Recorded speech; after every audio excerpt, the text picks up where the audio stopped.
PBP at mayroon po mga ilang katanungan na nakasaad sa aking page.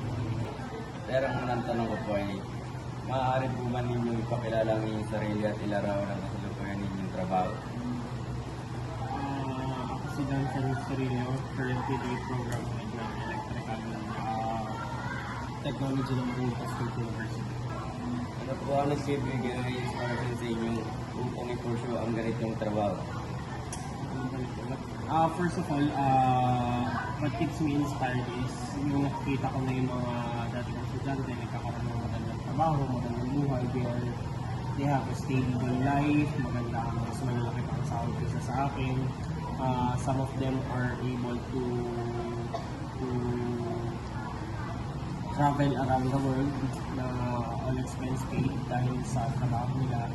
And being the program head, kung hindi man nila ako teacher, at least I have contributed to their lives bilang nagpapatakbo ng programa ng electrical technology.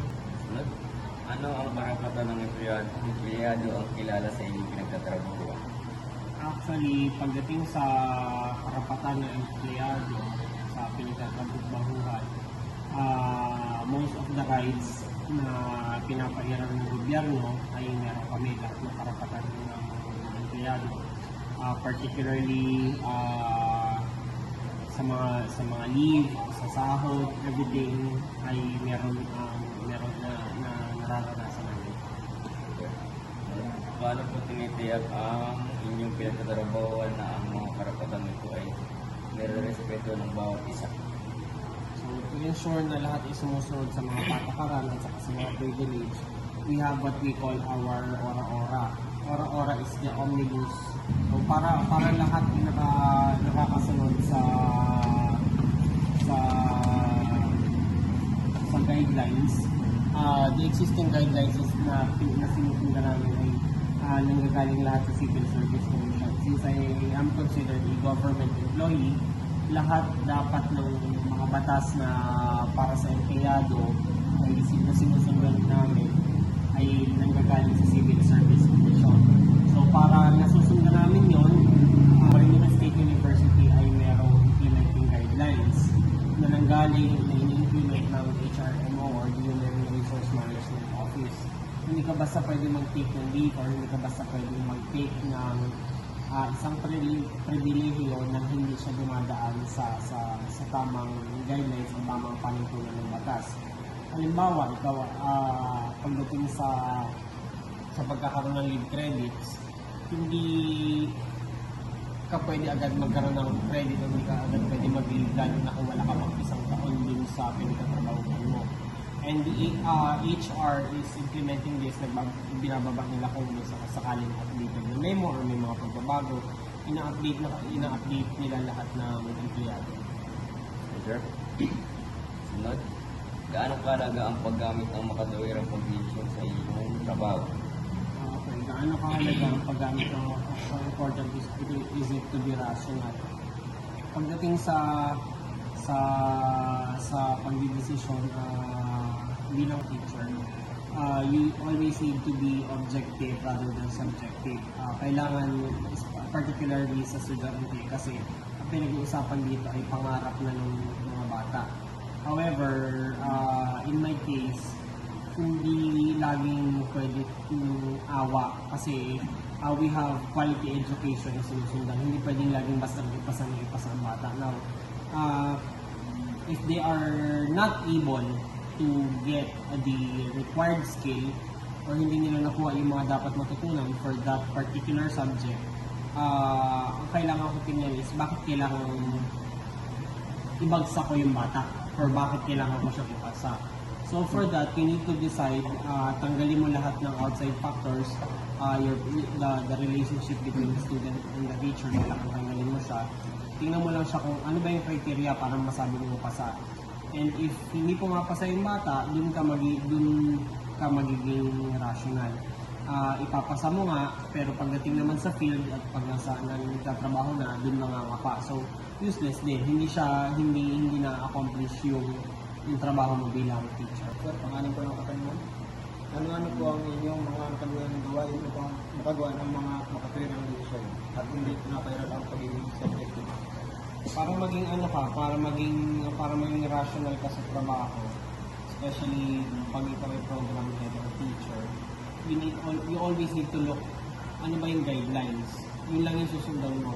Ano ba yung criteria for passing the subject? Ang criteria lang to pass the subject, dapat na ipasa ito, at na nakapagpasa ng ganito.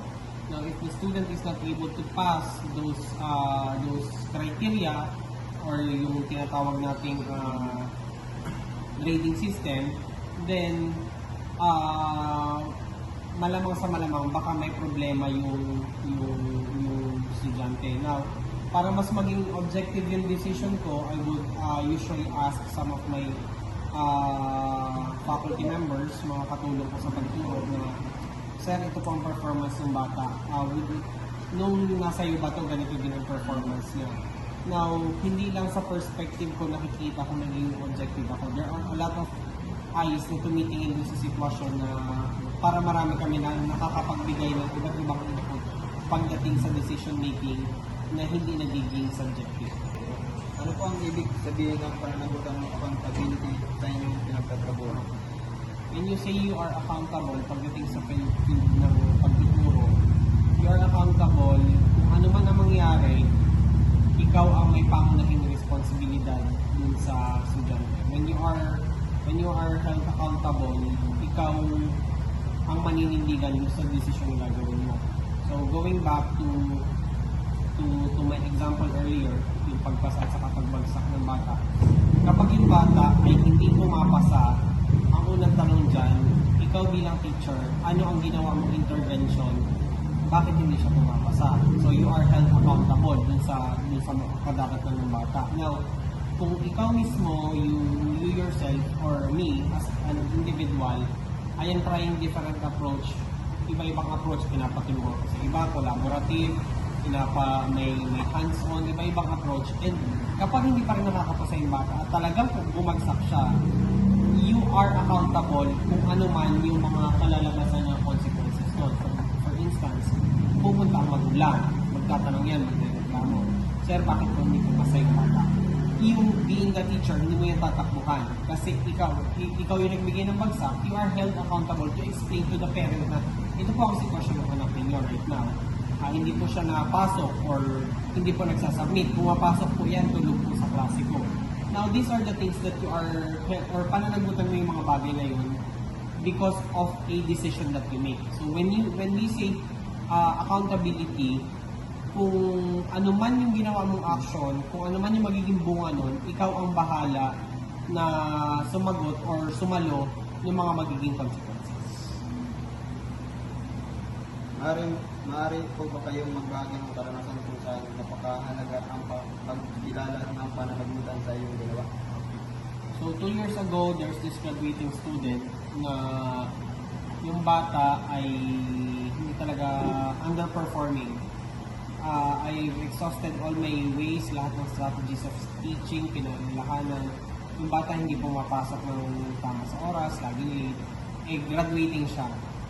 So, anong nangyari, after the semester, bumagsak yung bata. So, yung magulang, pumunta sa akin, tumawag, sir, pwede ka po bang makausap? Now, kung pwede daw mabago pa yung grade, hindi ko na siya binago. In the sense na, I wanted to be accountable, pero I was accountable dun sa bata na sa susunod ko na mag-take yan ng subject, ako po ulit ang mahawak ng subject. But this time, paki-ensure ko na yung anak ko niyo makapasok, magka-comply and all. Now, nung nasunod ng semester, sinalo ko ulit yung bata kasi pumasok naman and all. Nakita ko naman yung bago. Accountability on that part is gaining control dun sa magiging action ng magulang. Kasi yung bata ayaw na talagang tumigil na, gusto na talagang tumigil ng pag-aral. Now, para lang pumasok ulit, I have to explain to the parent, to encourage the kid na pumasok, hindi pa lang talaga yung panahon para naman. Eventually, 1 year ago, last year, hindi man ngayon year, graduate naman yung bata. Batay sa iyong karanasan, paano po kakaugnay ang mga karapatan, katwiran ng tulisyon at pananagutan sa lugar ng trabaho? Actually, it's a domino effect. Magkakasunod lahat yan. So, when your decision, pag gumagawa ka ng decision, always bear in mind what's at the end. At the end, sa huli, ano bang kalalabasan kapag ginawa ko itong decision na to? So you have, dun pa lang sa part na yun, pag ang naiisip mo na agad is what's gonna happen at the end. Dun pa lang sa simula, hindi ka pa gumagawa ng action, wala pang accountability, nagiging rational ka na.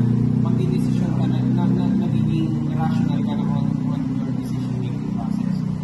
When you have decided on something, you need to hold yourself accountable kung ano man yung kalalabasan niya sa mundo.